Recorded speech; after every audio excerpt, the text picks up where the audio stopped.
Bonjour, merci Claudel. Bonjour à tous, à toutes. Donc, c'est vraiment un plaisir pour le laboratoire d'accueillir aujourd'hui Marie-Claude Larouche et Pierre-Luc Filion. Le laboratoire, bon, vous êtes probablement plusieurs d'entre vous des fidèles de nos conférences midi. Le laboratoire d'Histoire et de patrimoine de Montréal est une équipe de recherche en partenariat financée par le Fonds québécois de recherche, culture et société, rattaché au département d'histoire de l'UQAM. Il réunit des chercheurs, chercheuses, collaborateurs, collaboratrices de différentes universités québécoises et aussi de plusieurs organismes partenaires. Nous avons différents axes scientifiques dans notre programmation. Et un des axes qui est parfois peut-être oublié ou négligé dans nos présentations, c'est l'axe communiquer, enseigner, apprendre. Et c'est vraiment dans le contexte de cette préoccupation que nous avons comme historiens, historiennes, intervenant dans différents secteurs de la vie québécoise, que les questions liées à l'enseignement et à l'apprentissage de l'histoire nous préoccupent. Et donc aujourd'hui, Marie-Claude Larouche et Pierre-Luc Filion sont ici pour nous proposer une réflexion autour de l'ouvrage collectif Tensions dans l'enseignement de l'histoire nationale et des sciences sociales, vues québécoises et internationales, dont ils sont deux des co-auteurs ou co-directeurs finalement de cet ouvrage collectif. Je vais les présenter brièvement. Marie-Claude Larouche est professeure titulaire au département des sciences de l'éducation. Donc, Marie-Claude Larouche est professeure titulaire au département des sciences de l'éducation et responsable de la didactique des sciences humaines au primaire à l'Université du Québec à Trois-Rivières. Elle dirige le laboratoire de recherche sur les publics de la culture. Ses recherches portent principalement sur la didactique des sciences humaines, sur le lien culture-éducation et sur l'éducation non formelle, particulièrement sur les pratiques de médiation culturelle initiées par les institutions muséales et qui intègrent le numérique. Elle pilote actuellement l'étude pour la mise en œuvre de la nouvelle politique des arts et de la citoyenneté culturelle de l'UQTR. Pierre-Luc Filion est doctorant en éducation à l'Université du Québec à Trois-Rivières. On m'a annoncé en primeur qu'il allait déposer incessamment. Sa thèse porte sur le raisonnement géographique d'élèves québécois du primaire et du secondaire au sujet des questions territoriales socialement vives. Depuis 2013, il intervient en formation initiale des enseignants et enseignantes à titre de chargé de cours en fondement et didactique des sciences humaines au département des sciences de l'éducation de l'UQTR. Donc, bienvenue à nos deux conférenciers et je cède la parole à Marie-Claude Larouche. Je te remercie beaucoup, Joanne, chers collègues et amis. Ça fait vraiment plaisir de vous revoir par l'entremise de cette rencontre Zoom d'aujourd'hui. On espère que ce qu'on va vous présenter avec Pierre-Luc suscite différentes réflexions que vous voudrez bien nous partager donc au terme de la demi-heure de présentation. Si vous permettez, je vais partager mon écran afin de commencer cette présentation. Et donc, c'est notre plus récent ouvrage collectif, qui s'intitule Tensions dans l'enseignement de l'histoire nationale et des sciences sociales, vues québécoises et internationales, un ouvrage composé de 7 chapitres, qui est le fruit d'un travail, je dirais, de longue haleine qu'on a mené avec Pierre-Luc et Félix Bouvier, qui est professeur titulaire aussi au département des sciences de l'éducation et qui est membre d'une association, membre du conseil d'administration qu'il a été pendant de nombreuses années, cette association qui s'appelle Association internationale de recherche en didactique de l'histoire et des sciences sociales. Donc, vous verrez que cette association-là joue un grand rôle dans ce qu'on vous présente aujourd'hui. Pour ce qu'on vous présente aujourd'hui, je pense que tout d'abord, on doit dire qu'on est reconnaissant de l'appui financier qu'on a pu avoir parce que c'est un peu la pointe de l'iceberg d'un travail de fond. Alors, on a eu l'appui du Conseil de recherche en sciences humaines du Canada par le programme Connexion, l'appui financier aussi du département des sciences d'éducation et de la fondation de l'UQTR. On a eu le précieux soutien du conseil d'administration de cette association dont je vous parlais, et aussi des professeurs Marc-André Etier et Alexandre Lannoy, qui sont de l'Université de Montréal, le professeur David Lefrançois de l'Université du Québec en Outaouais, puis aussi le professeur Luigi Caiani de l'Université Sapienza de Rome, qui est également directeur de la revue de cette association-là. Donc, les remerciements vont aussi aux éditions du Septentrion, qui ont été vraiment un allié de taille pour préparer cet ouvrage-là, donc en marge de l'organisation de ce congrès. Alors, je vais vous placer un peu dans le contexte. Alors, le plan de la présentation, je vais vous brosser rapidement le contexte. Pierre-Luc va vous introduire aux questions générales que nous nous sommes posées pour la préparation de cet ouvrage. Et comme l'ouvrage se déroule en 7 chapitres, dont 4 sont des vues internationales, je vous présenterai ces vues-là et j'enchaînerai avec une vue québécoise, un des premiers chapitres provenant du Québec, de Gérard Bouchard, que vous connaissez fort probablement, et Pierre-Luc complétera la présentation des 2 autres chapitres du Québec, de collègues que vous connaissez probablement aussi. Donc, voilà le plan de présentation. Et pour vous dire, dans le fond, cet ouvrage-là, on l'a préparé en marge de l'organisation d'un congrès qu'on a tenu en septembre dernier à l'UQTR et qui avait pour thème le phénomène des tensions entre minorité et majorité, donc dans l'enseignement de l'histoire nationale et des sciences sociales, donc voulant aborder différents enjeux et perspectives qui se déroulaient dans différents contextes du monde. Donc, ce congrès-là a donné lieu à un appel de propositions de communication. Donc, on a reçu au-delà d'une centaine de propositions qui émanaient de chercheurs des 5 continents. Cependant, avec la pandémie, on l'a reporté 2 fois. Et à force de le reporter, on s'est dit, bien, prenons acte, prenons en compte la situation pour déjà commencer à préparer cet ouvrage, donc un appel de communication pour préparer cet ouvrage-là et également préparer un numéro de la revue de cette association internationale qui est un numéro qui sera publié prochainement. Donc, on a travaillé sur 2 aspects pour les publications.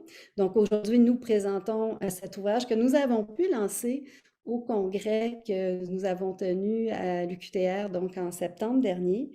Et je dirais que pour une petite note concernant la tenue de ce congrès, on l'a tenu dans, je dirais, une parfaite comodalité que nous a appris dans le fond la pandémie et qui a permis, on va dire pour l'anecdote, à des chercheurs africains qui s'étaient vus refuser leur visa de présenter leurs travaux en direct à distance durant la conférence et à des chercheurs, notamment européens, un venu de Suisse, à présenter, qui s'est déplacé au Québec, mais à présenter sa communication depuis sa chambre d'hôtel, puisqu'il venait d'attraper la COVID. Alors, on a vécu toutes sortes de choses, mais on a été capable de lancer l'ouvrage au moment même du congrès. Et donc, le titre de l'ouvrage reprend ces préoccupations-là que nous avons énoncées au congrès.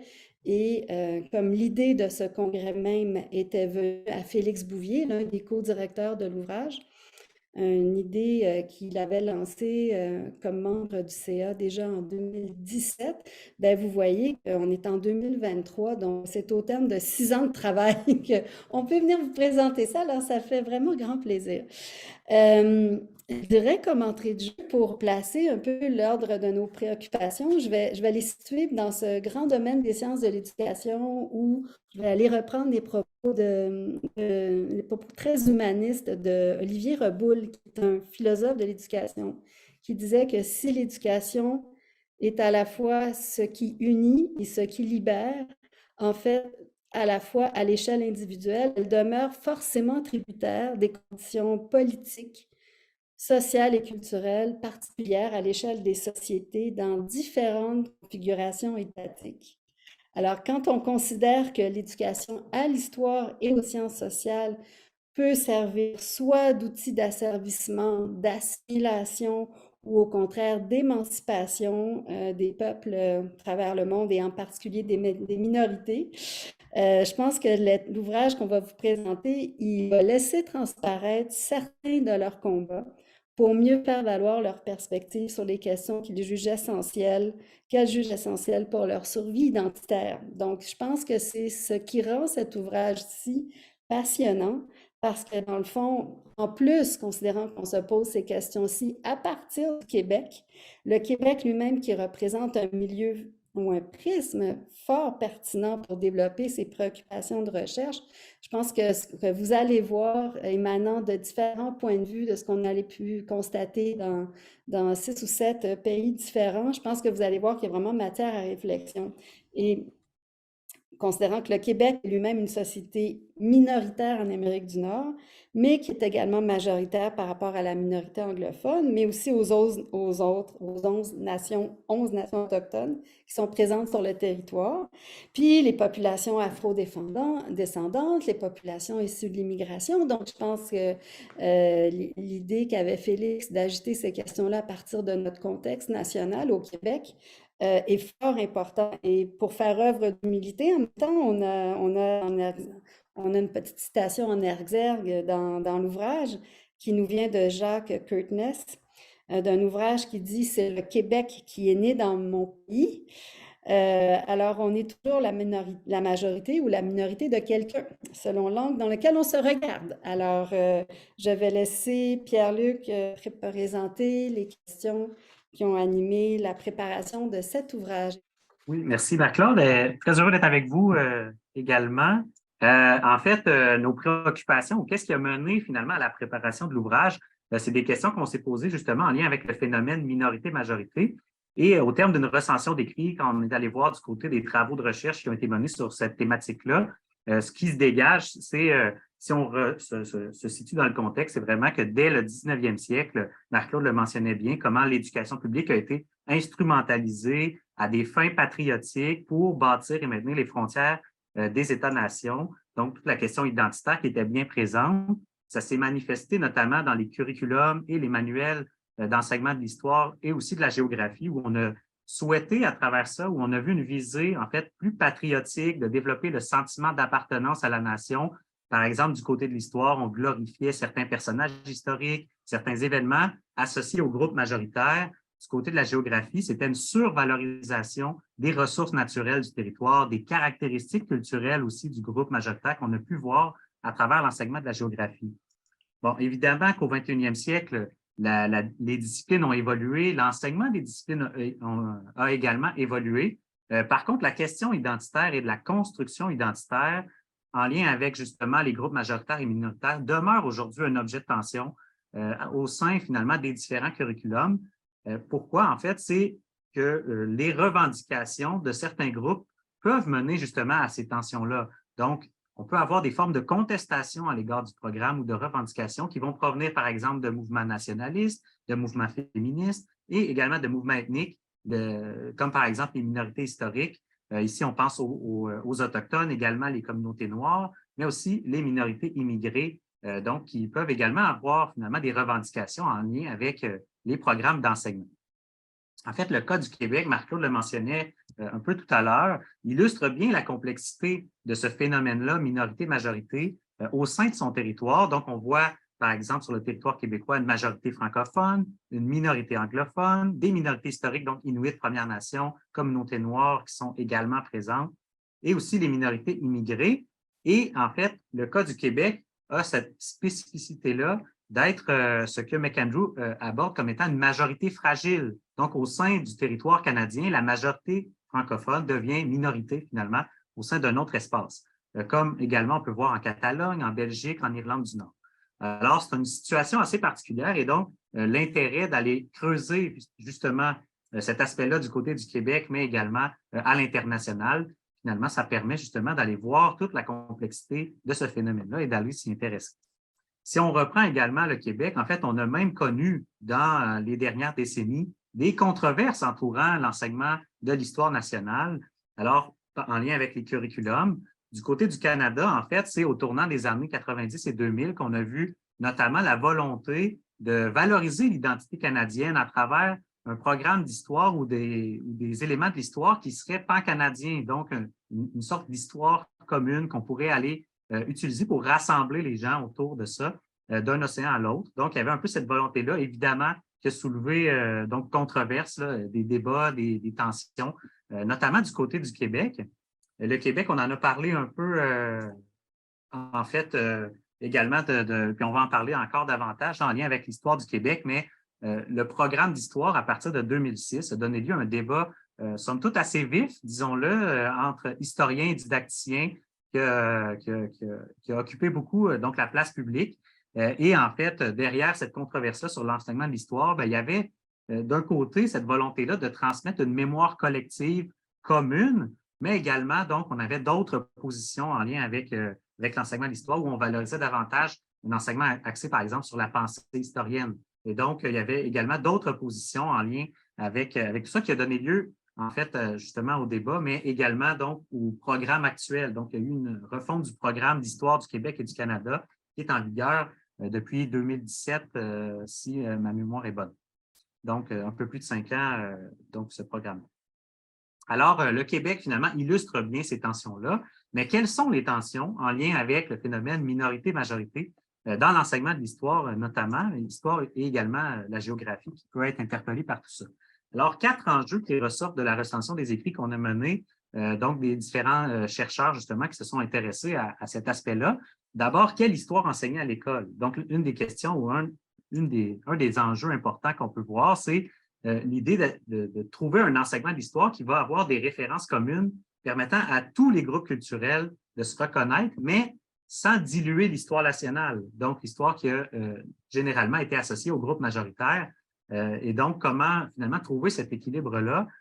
C'est vraiment la difficulté. D'un côté, les groupes majoritaires qui luttent pour leur survie identitaire, d'un autre côté, les groupes minoritaires qui, eux, veulent finalement avoir un espace plus grand au sein des programmes d'histoire, des curriculums, donc trouver une place, occuper une place plus grande. Ici, du côté de la Catalogne, un des chercheurs avait mentionné, puis ça illustre bien cet enjeu-là. Tantôt, on nie la nation catalane, tantôt, on nie la nation espagnole. Donc, finalement, on a l'impression qu'on n'arrive pas à trouver ces référents communs-là, puis finalement, on recherche donc, à travers cet enjeu-là, l'histoire à enseigner qui va rassembler finalement les différents groupes et les revendications. Un deuxième enjeu en lien également avec le phénomène de minorité-majorité, c'est la représentation des groupes à l'intérieur des programmes également. Et donc, souvent, dans l'enseignement, ce qu'on peut voir, c'est à certains moments une surgénéralisation finalement des différences qu'on peut voir entre nous et eux, et donc les différents groupes. Donc, quelle représentation on va proposer de ces groupes-là? Parfois, on va présenter un groupe comme étant homogène, un groupe culturel, alors qu'au final, on sait bien que dans la société, la complexité amène finalement de la société, tout ça amène finalement à avoir des distinctions au sein même d'un groupe culturel. Alors, on va avoir, alors ça amène une problématique sur le plan des représentations ici, et parfois même l'enseignement amène justement une vision qui va être réductrice et stéréotypée des groupes qui sont présents finalement dans les programmes. Donc, c'est un autre enjeu relatif au phénomène minorité-majorité dans l'enseignement de l'histoire. Également, plusieurs sujets soulèvent des sensibilités en lien avec le passé colonial, notamment quand on prend ici le cas du Québec et donc et l'Amérique du Nord, là. Et donc, les sujets sensibles qu'on peut retrouver dans la salle de classe en lien justement avec cet objet-là, par exemple, tout ce qui est en lien avec la colonisation, les revendications territoriales, l'immigration. Donc, ça peut soulever des tensions également, soulever un enjeu. Et en fait, ce qu'on voit, c'est que dans plusieurs recherches, on met en évidence comment les enseignants ont de la difficulté ou certains enseignants se sentent peu à l'aise finalement ou peu confortables à traiter des sensibilités en classe. Donc, pour eux, en fait, en termes de formation et tout ça, on peut être parfois amené à évacuer ces éléments-là de la salle de classe parce qu'on se sent inconfortable finalement avec les sensibilités que ça pourrait soulever chez les élèves et on veut demeurer dans une zone de confort. Mais c'est évidemment que ces sujets-là sont importants à traiter en salle de classe et donc outiller les enseignants, c'est également un enjeu lié avec ce phénomène-là. Un autre aspect, en fait, qui est vraiment lié à l'enseignement ici de l'histoire, mais également de la géographie, là, on ressent aussi cet aspect-là, c'est la conception que les enseignants ont de la discipline, où on parle aussi de paradigme pédagogique, en fait, mais une conception qui est plus traditionnelle, qui est toujours dominante chez les enseignants. Or, dans cette conception-là, plus positiviste, on voit vraiment la science comme ayant un statut de vérité ou les connaissances comme ayant un statut de vérité. Et ça amène donc certains enseignants, dans cette approche plus traditionnelle, à aborder l'histoire comme une forme de vérité qu'on transmet dans un récit assez hermétique, là, donc un récit narratif et historique qui peut être plutôt hermétique. Et la difficulté ici, c'est d'intégrer finalement d'autres perspectives en lien avec l'histoire à ce récit-là. Donc, si un enseignant a une conception plus traditionnelle, et donc, comme on voit dans les recherches que plusieurs enseignants demeurent dans cette conception-là, mais ça devient difficile pour eux de présenter les connaissances comme ayant un statut plus provisoire, une construction plus provisoire également, et d'intégrer finalement au récit et à la trame narrative d'autres perspectives, parce que parfois, ça va en confrontation avec la perspective et la trame qu'eux ont déjà finalement adhéré et celle qu'ils enseignent en classe. Bref, 4 enjeux qui ont mené finalement à des pistes de réflexion et différentes questions. Et ces questions-là ont guidé d'une certaine façon la préparation de l'ouvrage. Et vous allez voir qu'à l'intérieur des différents chapitres qu'on va vous présenter par la suite, on a des pistes de réponse finalement à ces questions-là, mais 4 questions qui peuvent nous occuper en lien avec le phénomène minorité-majorité dans l'enseignement de l'histoire. C'est d'abord le point d'équilibre à trouver. Est-ce possible de le trouver à travers les différentes revendications des groupes majoritaires et minoritaires? Existe-t-il finalement ce point d'équilibre-là entre les revendications pour l'enseignement de l'histoire? Est-ce que le curriculum scolaire, donc, est-ce possible de poser un curriculum suffisamment inclusif qui va permettre, donc, justement, de satisfaire les aspirations des différents groupes? Ici, plus en lien avec l'enseignement de l'histoire, en fait, dans le débat qui a occupé le cas du Québec, est-ce que l'enseignement axé sur la pensée historienne peut combler les demandes des groupes qui souhaiteraient davantage une transmission d'une mémoire collective et vice-versa? Donc, est-ce qu'il y a un équilibre à trouver dans ces finalités-là qu'on attribue finalement à l'enseignement de l'histoire également? Puis, dernière question, est-ce que les enseignants sont suffisamment outillés pour prendre en compte la diversité au sein même de leur salle de classe dans l'enseignement de l'histoire et des sciences sociales? Donc, différentes questions qui nous ont occupés et qui occupent également donc, les chercheurs qui ont participé à l'ouvrage à travers leurs écrits.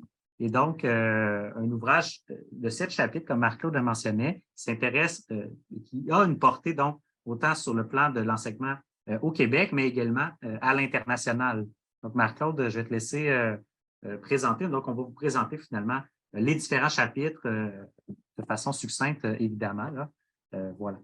Merci beaucoup, Pierre-Luc. Je viens donc de partager l'écran et on va faire une tournée rapide du contenu de l'ouvrage en s'intéressant d'abord aux 4 chapitres qui proviennent de l'international. Et ensuite, on ira voir du côté du Québec quelles sont les préoccupations pour atterrir sur des préoccupations que vous connaissez peut-être dans notre milieu. Donc, Pierre-Luc nous parlait de curriculum inclusif. Alors, on a une préoccupation comme ça qui nous provient de Stratigula Pantouvaki en Grèce, qui est enseignante et également doctorante à la faculté d'éducation de l'université Aristote de Thessalonique. Ça fait un peu rêver. Elle est donc préoccupée de la présence de plus en plus importante des enfants issus de l'immigration dans les classes primaires en Grèce, puis elle met en lumière la trame narrative officielle dans le programme d'études en s'interrogeant sur la construction possible de l'identité citoyenne par les jeunes issus de toutes sortes d'horizons. Alors, elle va dans le fond, au niveau des fondements, s'intéresser au contenu comme tel du curriculum, puis elle va examiner la genèse d'un récit national grec et met en évidence les mythes qui la composent. Donc, elle se demande jusqu'à quel point ces mythes-là qui sont mis de l'avant dans la construction d'une trame narrative pour l'histoire de la Grèce peut représenter peut-être un frein à l'éducation citoyenne des enfants issus de l'immigration. Et elle en vient à dire que ce genre de récit promeut un certain type de citoyenneté qui provient clairement d'une autre époque, alors qu'on pourrait y associer d'autres éléments. Donc, dans le fond, ce qu'elle va faire, c'est qu'elle va... elle braque l'attention sur les éléments qui favorisent la formation d'une identité nationale relativement traditionnelle qui semble exclure de la citoyenneté grecque les personnes ayant une origine ethnique différente. Donc, elle dit que le cœur de cette trame narrative est constitué de 3 mythes historiques. Le fait que la nation grecque prend racine chez les Grecs antiques, le fait que son histoire est continue et ininterrompue et qu'au fil du temps, elle devrait avoir préservé l'homogénéité de ses caractéristiques culturelles uniques. En fait, elle se dit que ce qui est présenté dans le curriculum reproduit essentiellement le récit historique national grec forgé au 19e siècle. Et selon elle, ce récit est de nature ethnocentrique qui rend difficile, selon la chercheuse, l'identification et l'attachement des élèves immigrants des écoles primaires à la nation grecque. Ce faisant, Pantouvaki va s'inscrire dans une approche théorique qui va se rattacher davantage à ce qu'on a vu, nous, à l'échelle canadienne, les travaux du didacticien Peter Seiches, que vous connaissez peut-être, qui date des années 2000. Donc, en se disant que un enseignement devrait être plutôt axé sur le développement d'une certaine conscience historique qui combinerait pensée historique, citoyenneté démocratique, en identifiant un peu cette tension-là. Donc, voilà, on est en Grèce. Maintenant, on va se reporter, on va aller en France. Non, pardon, là, on va se retrouver du côté du Portugal. Donc, du côté du Portugal, les collègues, donc Gloria Solé et Marcia Vasconcelos, la première est professeure d'histoire au secondaire et Marcia, en fait, et le chapitre qu'elle présente s'appuie sur sa thèse de doctorat. Et Gloria Solé, sa directrice de thèse, est professeure adjointe au département d'alphabétisation et d'enseignement et d'encadrement des études intégrées de l'Université de Minho au Portugal. Donc, en toile de fond de ce 6e chapitre qui porte sur les approches multiperspectivistes sur la politique coloniale sous l'Estado Novo, donc cette période de dictature, comment elle est vue, étudiée par des élèves portugais. On va voir que dans le fond, la toile de fond de tout ça, c'est cette période que vous connaissez probablement de l'Estado Novo, qui est un régime autoritaire mis en place de 1933 à 1974 en faveur du maintien des colonies africaines, alors que, comme vous le savez probablement, il y a un important mouvement de décolonisation qui a pris son essor à la fin des années 50, début 60, et l'Estado Novo, donc le gouvernement portugais s'obstine à maintenir ces colonies africaines sous son joug. Alors, les collègues portugaises mènent une étude qualitative auprès d'élèves de 14-15 ans en classe d'histoire pour voir jusqu'à quel point ils sont capables de développer des préoccupations sur la multiperspectivité, c'est-à-dire différents points de vue pour interpréter les réalités sociales de l'époque et pour la formulation d'une explication sur cette question sensible. Donc, l'analyse des données laisse entrevoir qu'il y a des niveaux de progression dans l'explication historique à l'aide de perspectives multiples, mais qui vont en fait d'une attitude où on ne questionne pas du tout la perspective. Les élèves se montrent totalement non... ils ont bien du mal à emprunter différentes perspectives pour lire la réalité historique avec des attitudes peut-être dogmatiques en disant « voici ce qui s'est passé et c'était bien de la sorte ». Alors, avec des attitudes un peu plus flexibles où ils vont s'ouvrir sur différentes pistes interprétatives, c'est d'autant plus important que la composition des classes d'élèves comporte justement des élèves issus des ex-colonies africaines. Donc, on constate des écarts importants quant à la posture de l'explication historique chez les élèves. Certains y accordent un statut de vérité, et certains autres, un caractère provisoire. Donc, ils oscillent entre un paradigme, on va dire, un peu plus positiviste ou un paradigme un peu plus critique. On va revenir dans un chapitre précédent qui nous vient de la France. Donc, là, on va s'intéresser à l'enseignement des sciences économiques et sociales. Et nos amis donc, proviennent Yves-Patrick Collenneau et Hervé Blanchard. Je vous les présente à l'instant. Yves-Patrick Collenneau, ils se demandent, eux, jusqu'à quel point les cours de sciences économiques et sociales procurent aux élèves des outils pour réfléchir aux réalités difficiles qui les attendent sur le marché du travail. Alors, Hervé Blanchard, il est maître de conférence à l'Université de Perpignan et économiste au Centre du droit économique et du développement. de cette université et Yves-Patrick Collenneau a été responsable durant longtemps de la formation initiale des professeurs de sciences économiques et sociales à l'Institut universitaire de formation des maîtres de Montpellier. Donc, dans le fond, eux autres, ils vont s'intéresser au non-enseignement des discriminations à l'emploi que subissent les membres des minorités nationales en France. Donc, ils vont focaliser leur attention sur les programmes d'études, sur leur évolution depuis une vingtaine d'années, sur les ressources d'accompagnement à la disposition des enseignants. Puis, ils vont mettre en évidence que les contenus notionnels sont développés uniquement en référence au savoir académique qui, lui, est issu d'un seul modèle théorique, le modèle néoclassique de la théorie économique, qui ne prend pas du tout en compte la question sensible de l'intégration économique des minorités nationales. Alors, ils disent que dans le fond, comme il y a une espèce d'ignorance des connaissances qu'ont apportées les sciences sociales de référence, puis aussi une perte de dimension historique dans l'enseignement qui empêche d'expliquer la discrimination dans l'emploi que peuvent connaître les personnes identifiées comme membres de telle minorité.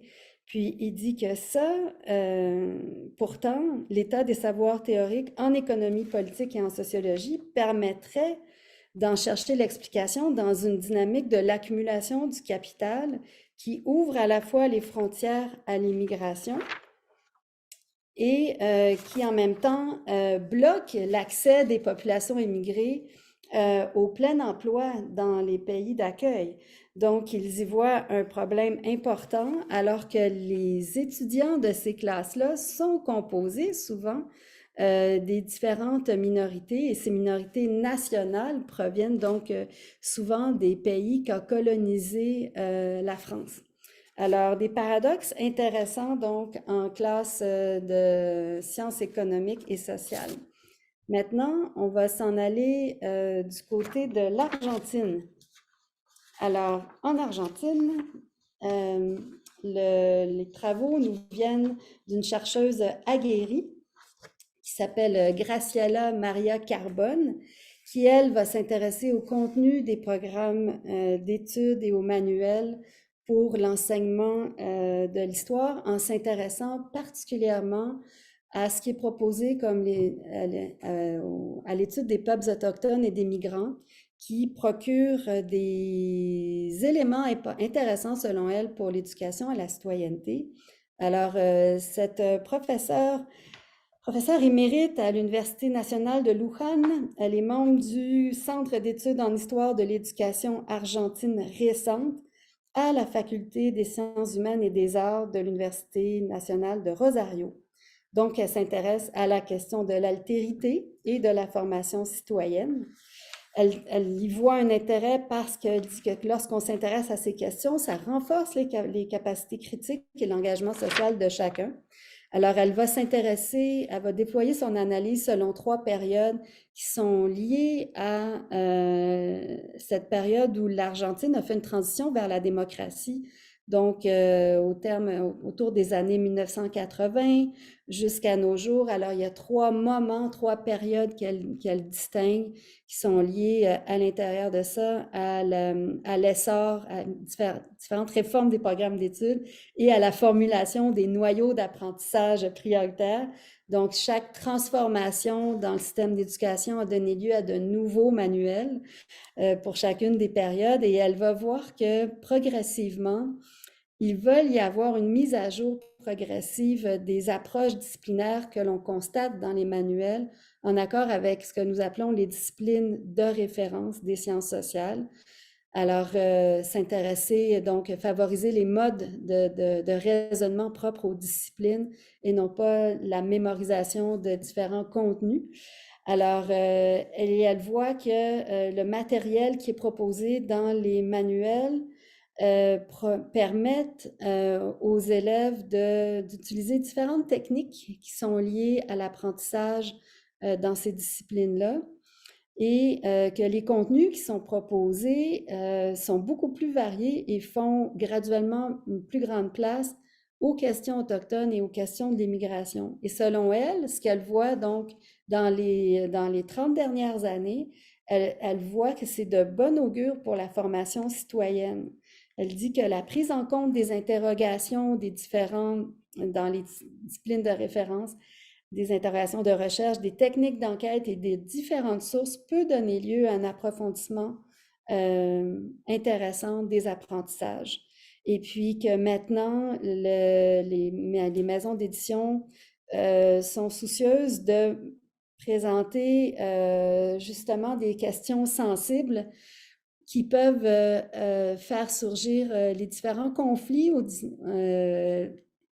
liés à la présence des différentes populations sur le territoire et que ça, c'est de nature à renforcer les capacités critiques de chacun.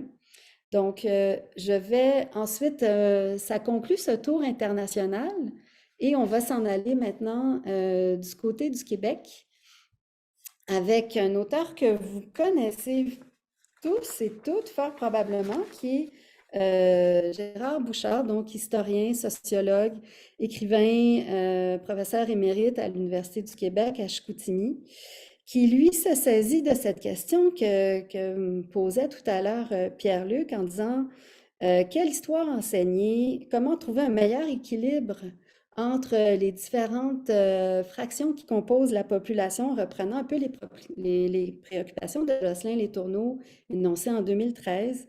Donc, ce chapitre-là, donc, il va exposer les tensions que soulève le pluralisme culturel sur l'enseignement de l'histoire et la constitution d'une mémoire collective. Alors, il propose comme tel l'intégration de la diversité ethnoculturelle à la mémoire nationale selon un modèle qu'il va appeler celui des vases communicants. Alors, dans le fond, ce qu'il va se dire, c'est que la croissance de l'immigration au cours des dernières décennies a entraîné une importante diversification des cultures nationales et qui plus est, il y a un contentieux aujourd'hui remis en question qui pèse sur les groupes traditionnellement assujettis à l'impuissance. On pense aux communautés autochtones, aux afro-descendants et aux femmes comme telles, comme figures importantes. Alors, il dit qu'il y a des vieux arrangements symboliques qui sont associés aux majorités historiques qui façonnent donc mémoire, identité et mythe, que ces vieux arrangements-là sont désormais bousculés et que l'assimilation des minorités n'est plus praticable désormais, étant donné les exigences du pluralisme. Alors, il se dit, il faut reprogrammer l'identité et particulièrement la mémoire nationale. Donc, c'est un projet ambitieux qui ne lui fait pas peur. Donc, il propose ce modèle des vases communicants où il va proposer une manière, en fait, de favoriser une meilleure intégration des cultures en centrant l'opération sur l'identification de valeurs communes qui permettraient de mettre en relief celles qui émergent du passé de la majorité historique en faisant ressortir leur coefficient d'universalité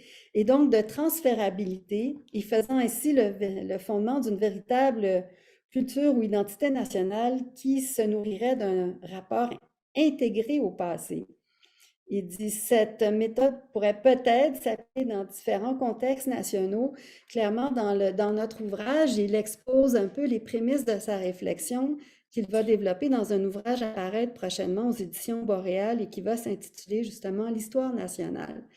Alors, voilà, donc je m'arrête ici pour laisser à Pierre-Luc la possibilité de présenter deux autres chapitres. Merci.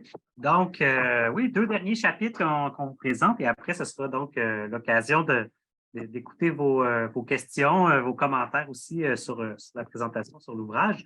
En fait, un chapitre ici qui est donc de Julien Vallée-Lompré et Katinka Adriana Stan, en fait, qui est issu d'un travail de mémoire de maîtrise du premier auteur, et qui s'est intéressé en fait aux revendications des associations autochtones en lien avec l'enseignement de l'histoire au Québec. Et donc, en fait, dans le chapitre, il se concentre sur deux périodes plus spécifiques. Donc, durant le rapport parent dans les années 1960, le mémoire qui avait été déposé par le Comité de survivance indienne. Et le deuxième moment est en fait en 2016, donc le Conseil en éducation des Premières Nations dans le rapport Beauchemin là, qui s'intéressait à l'histoire du Québec, donc la refonte du programme qui est actuellement en vigueur, en fait, l'histoire du Québec et du Canada. En gros, ce qui ressort de tout ça dans les deux mémoires, en fait, il s'intéressait au discours et aux revendications des associations, donc comment ça a pu évoluer à travers le temps. Et dans les années 1960, si on se situe davantage dans le contexte, il y avait un peu l'image, et c'est ce que nous présentent les auteurs, qu'il y avait une image de l'Autochtone qui était soit le bon Autochtone, donc Huron, allié des Français, et le mauvais Autochtone, en fait, qui est l'Iroquois, par exemple, donc qui est présenté ici. Et en fait, le comité de survivance indienne, ce qu'il souhaitait à travers finalement ces demandes dans ce mémoire-là sur l'enseignement de l'histoire, c'est de redresser l'image de l'Autochtone et en fait une certaine volonté d'égalité avec les Québécois qu'on souhaitait finalement à travers l'enseignement de l'histoire pour se détacher de cette vision qui était stigmatisante finalement des Autochtones.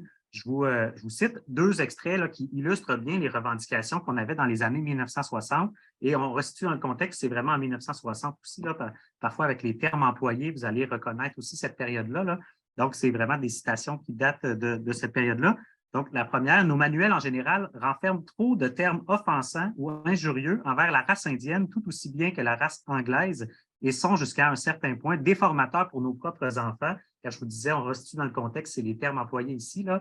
Mais on sent bien ici, donc, cette idée-là que les termes offensants, injurieux qu'on avait dans l'enseignement de l'histoire, on souhaite finalement que ce soit évacué ou enlevé ou du moins modifié. Et même, en fait, les mots employés également.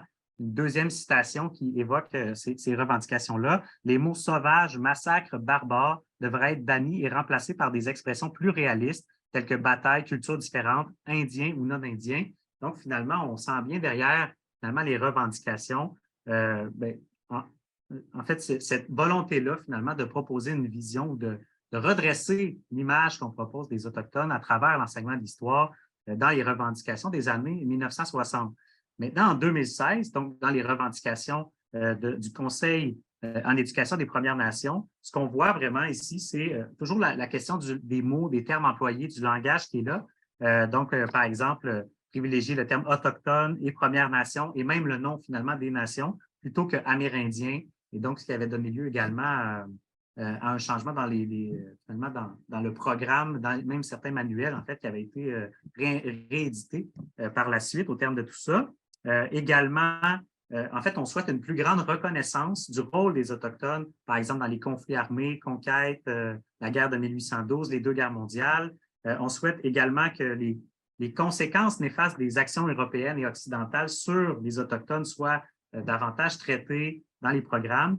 Finalement, ce qu'on peut retenir de tout ça, c'est de reconnaître davantage, d'avoir un espace plus grand, évidemment, dans les programmes d'histoire, mais de reconnaître aussi le caractère distinctif des Premières Nations et des Autochtones, finalement, de décoloniser le récit historique à travers l'enseignement d'histoire. Donc, les auteurs mettent en évidence comment l'évolution, finalement, des revendications passant d'un statut d'égal aux Québécois, finalement, à une espèce de qu'eux nomment comme étant une célébration de la différence ou une reconnaissance, finalement, des parcours historiques distinctifs.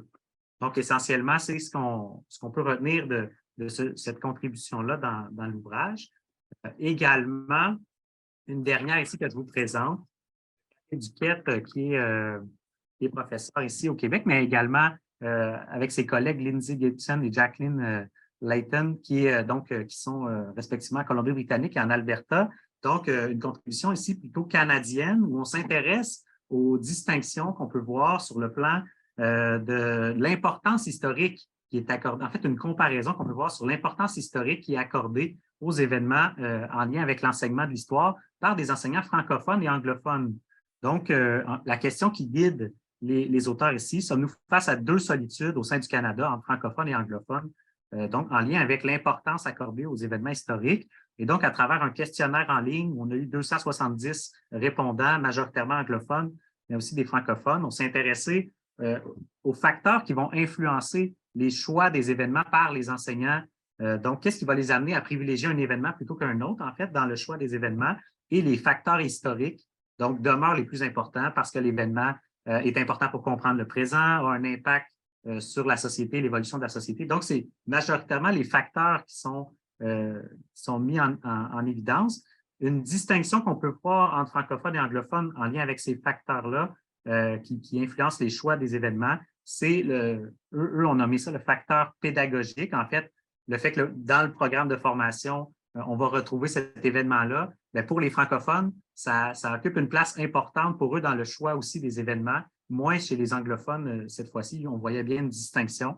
Mais le fait que justement, on retrouve l'événement dans le programme ou que l'événement pourrait se retrouver dans un examen, par exemple dans l'examen ministériel, bien, ça occupait une place importante dans le choix finalement des enseignants pour cet événement-là. Rapidement également, parce que là, il y a plusieurs résultats aussi dans ce chapitre-là. On a aussi utilisé plusieurs facteurs différents pour essayer de voir de comparer finalement entre francophones et anglophones. Mais un point intéressant, c'est les 10 événements. En fait, on demandait aux enseignants de choisir 10 événements importants, en fait.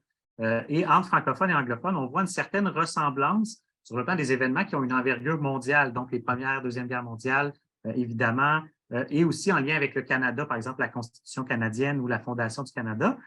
Des grandes différences, et là, ça, c'est un aspect qui revient beaucoup dans l'article. En fait, c'est parmi les événements, c'est les francophones qui privilégient davantage des événements en lien avec la Nouvelle-France et toute la période française, finalement, de la colonisation, donc la conquête, mais aussi des événements en lien avec des tensions entre francophones et anglophones qui ressortaient davantage chez les francophones.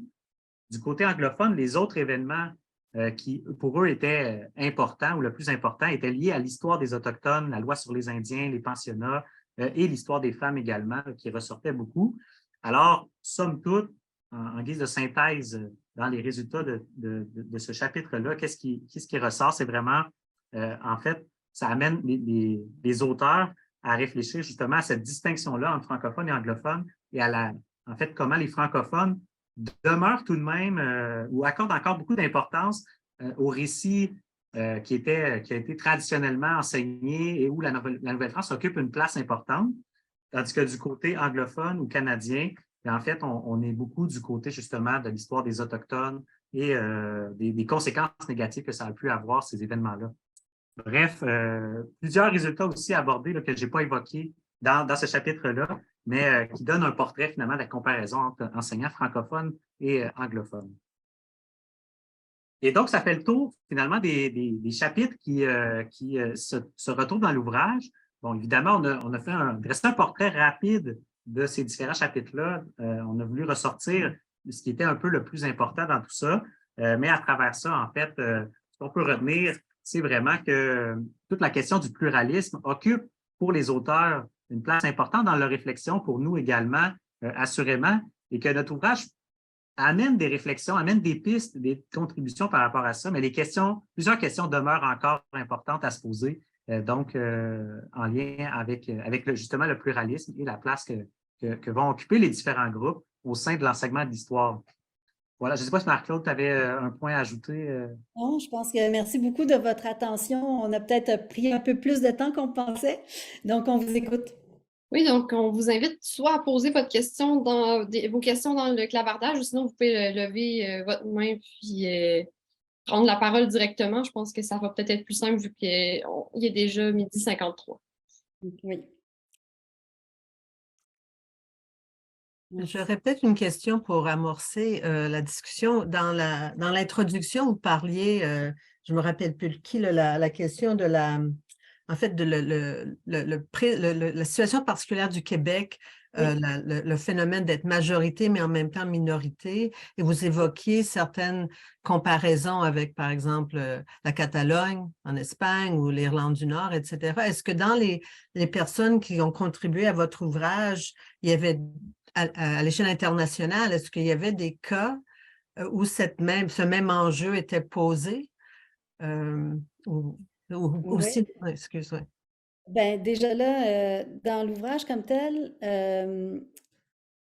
oui, avec dans les chapitres du Québec, donc avec cette question hormis le Québec, la question était plutôt évoquée sous l'angle de l'immigration et la présence ancienne autochtone sur le territoire en Argentine. Et l'impact de la colonisation, finalement, c'est l'impact aussi de la colonisation des colonies portugaises et les colonies françaises. Mais comme telle, cette dimension-là que tu évoques, on va la traiter dans le prochain numéro de la revue de l'association où on a un article fascinant qui s'en vient depuis la Nouvelle-Calédonie, qui est française, mais où il y a une présence historique de minorités qui sont des majorités autochtones, dans le fond. Et ça va nous venir de Stéphane Mainviel. Alors, c'est en finalisation, cet article. Il y a d'autres choses qui vont être présentées dans le numéro de la revue de l'Association internationale de recherche en didactique de l'histoire et des sciences sociales et qui est un numéro qui va être en accès libre sur Internet en même temps que revu par les pairs. Alors, il pourrait y avoir une diffusion, je pense, intéressante. Pierre-Luc, dans les articles, nous avons aussi du côté de l'Afrique avec Kissiedou. Donc, Vincent Kissiedou du côté, je crois que c'est de la Côte d'Ivoire. Question des minorités Oui, nationales qui ne correspondent pas aux frontières étatiques, là. oui, exactement. C'est un article aussi qui sera, en fait, qui n'est pas dans l'ouvrage, mais qui sera dans la revue, là. C'est Oui, aussi dans le numéro thématique. Mais sinon, non, en fait, c'est Mary McAndrew s'est beaucoup intéressée dans un ouvrage justement aux majorités fragiles et c'est elle qui abordait ces réalités-là, mais dans le cadre finalement des travaux qu'on a faits et des articles et contributions qu'on a reçus, on n'a pas traité donc des autres qui étaient oui, évoqués ici, la Belgique, Irlande du Nord et Catalogne, là. Par contre, ça aurait été intéressant justement d'avoir cette lecture-là, étant donné justement les similarités du contexte. Donc, je pense que ça aurait oui. été un apport vraiment intéressant là aussi pour l'ouvrage, mais malheureusement, on n'a pas eu de Oui. contribution en ce sens-là. Pour être un prochain ouvrage, parce que les collègues ont été sollicités du côté de la Catalogne et il y en a qui finalement n'ont pas pu se présenter à Trois-Rivières et qui n'ont pas pu venir au congrès, mais on avait on avait des propositions venant de la Suède, de la Catalogne aussi. C'est pas commun qu'on aborde des préoccupations de didactique. Oui, mais José, bonjour José, enchantée. Ça fait longtemps. Bonjour, ça va bien? Très Oui. bien, merci. Euh, je voulais juste dire que le problème majorité-minorité s'applique pas uniquement aux exemples que vous avez donnés, mais est très d'actualité aux États-Unis. Mhm. Tout ce qui a à voir, par exemple, avec l'enseignement de l'histoire des Noirs aux États-Unis fait maintenant une grosse controverse et ce serait peut-être intéressant de vous associer des didacticiens américains aussi sur le sujet. Oui. On a eu une chercheuse américaine qui s'appelait Kay Trail, qui est venue présenter justement ces tensions-là qui se manifestent dans un État au sujet de l'enseignement de l'histoire, prenant en compte le point de vue des minorités issues de l'esclavage, donc les afro-descendants. Malheureusement, on n'a pas de chapitre d'elle dans l'ouvrage, mais il y avait vraiment des préoccupations intéressantes aussi de son côté. Mm.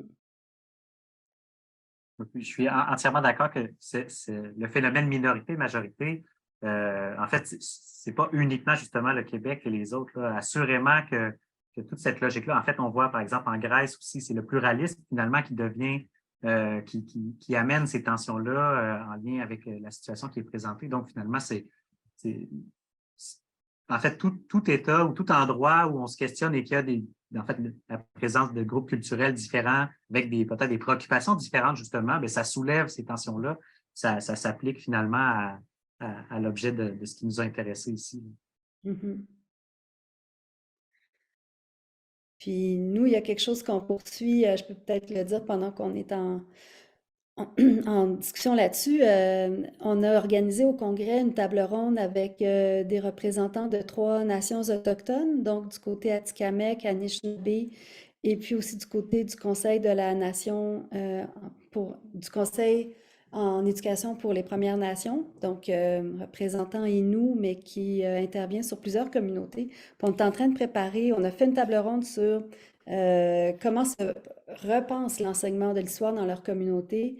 Et à la suite des propos qui sont là, on est en train de préparer un article qui sera destiné probablement à une revue professionnelle pour montrer quel est le point de vue des gens qui réfléchissent actuellement dans différentes communautés autochtones à revoir l'enseignement de l'histoire selon différents paramètres qui sont ceux liés euh, aux contraintes qui sont les leurs dans les différents contextes, soit reprenant les programmes du Québec, d'une autre province ou pouvant concevoir leur propre programme.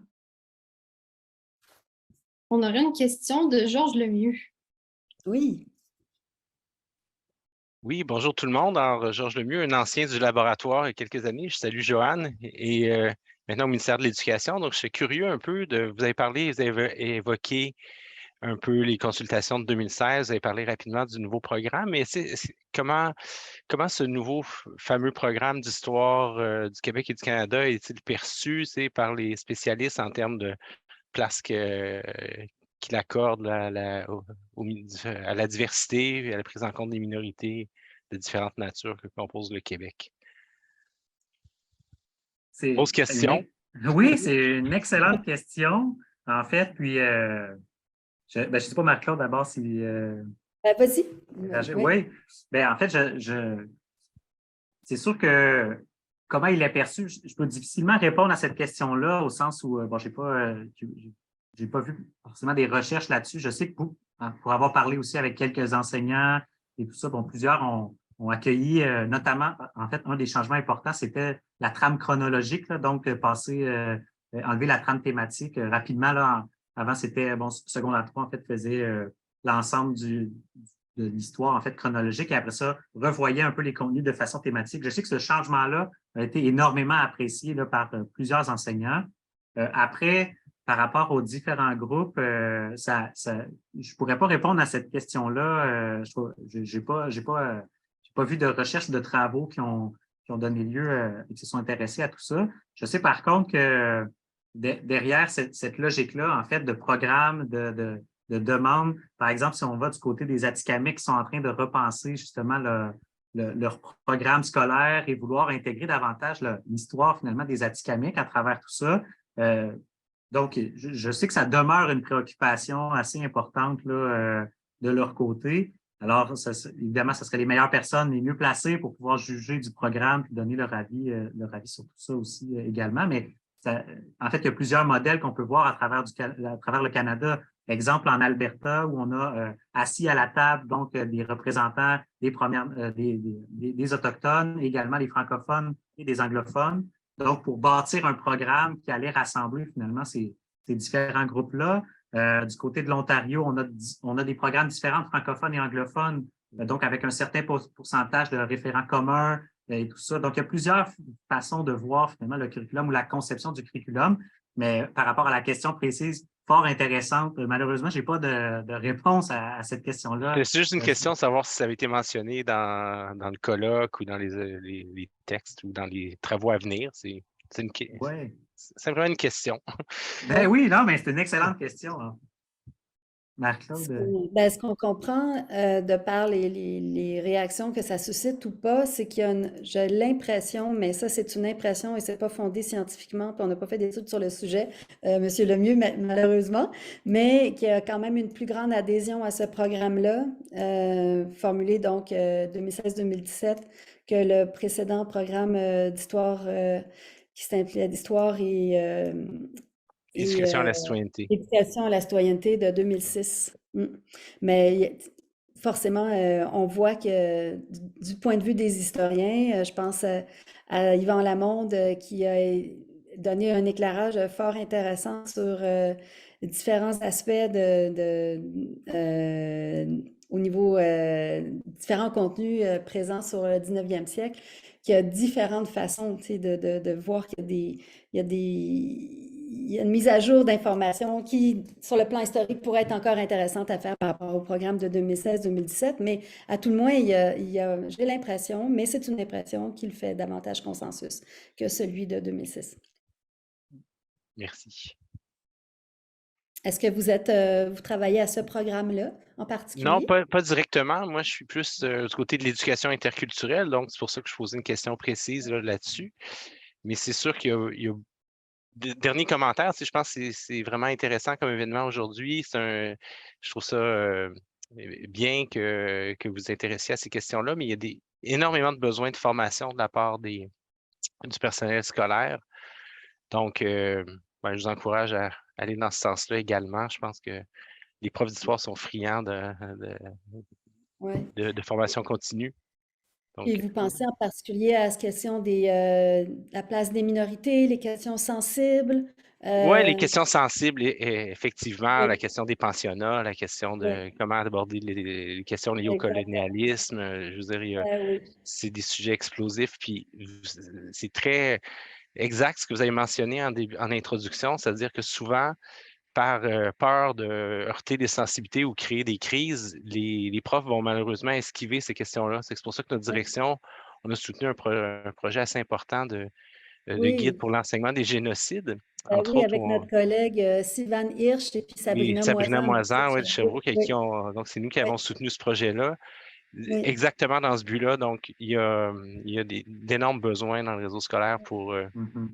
aider à toucher les thèmes un peu moins consensuels.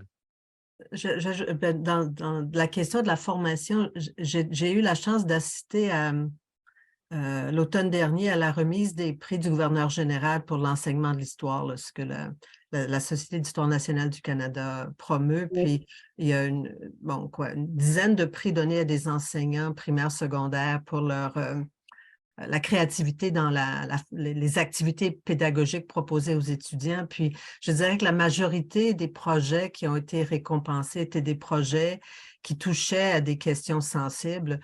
Soit il y avait, je pense, un projet qui abordait l'enseignement de l'Holocauste. En fait, ce qui est intéressant, c'est un projet québécois, une enseignante québécoise en collaboration avec le musée de l'Holocauste de Montréal, mais aussi, la majorité touchait vraiment à des questions liées à l'expérience autochtone. Oui. Et je pense que c'était vraiment, et ça fait quelques années qu'on voit des enseignants qui ont vraiment beaucoup je dirais, de sensibilité et de créativité dans la façon qu'ils développent des activités pédagogiques. Et je ne sais pas si au ministère ou ailleurs, on tient compte de ces expériences, on essaie d'étudier, c'est ça, comment se manifeste cette forme de créativité, parce que évidemment, ça prend appui sur le programme, mais c'est des enseignants qui ont vraiment souvent des collaborations avec des organismes du milieu ou des acteurs du milieu. Je pense qu'il y a des en tout cas, je ne suis pas experte, je ne sais pas comment les étudiants réagissent, mais des projets qui ont l'air vraiment intéressants dans leur tentative de, de, de faciliter comment faire en sorte que les jeunes puissent comprendre certains de ces enjeux et avoir plus d'empathie aussi. C'est La des... question m'est pas adressée, mais je pense que effectivement, c'est ce qu'on observe. Les jeunes sont friands de ces questions-là.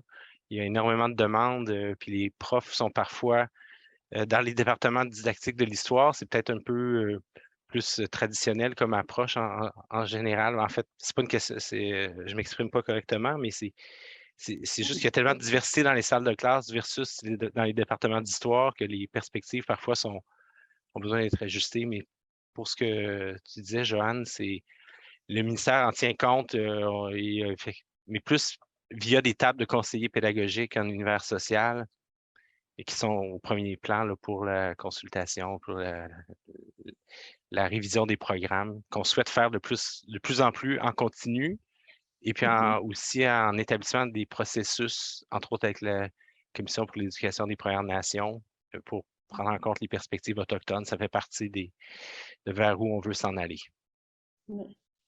C'est un gros chantier dans le fond, là. C'est un gros chantier de rénovation, tant sur le plan des contenus, des pratiques, puis de comprendre les résultats que ça a chez les élèves, là, comment eux autres réfléchissent à tout ça.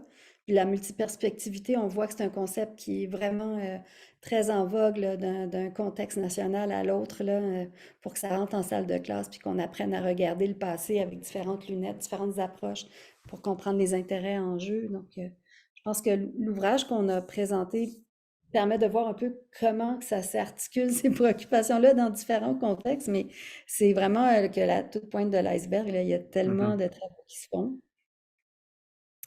que c'est une petite pierre à l'édifice. Je regarde l'écran de mon ordi qui me dit qu'il est maintenant 13h07.